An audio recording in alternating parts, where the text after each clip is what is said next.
Alright guys, let's open our coffee maker. Let's see what is inside. Let's see.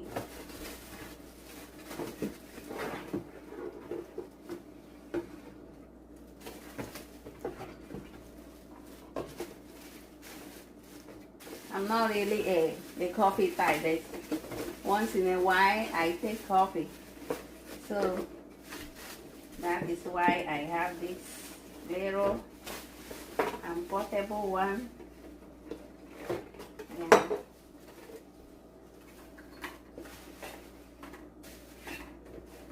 Yeah, it's just maybe 2 cups or 3 cups of coffee.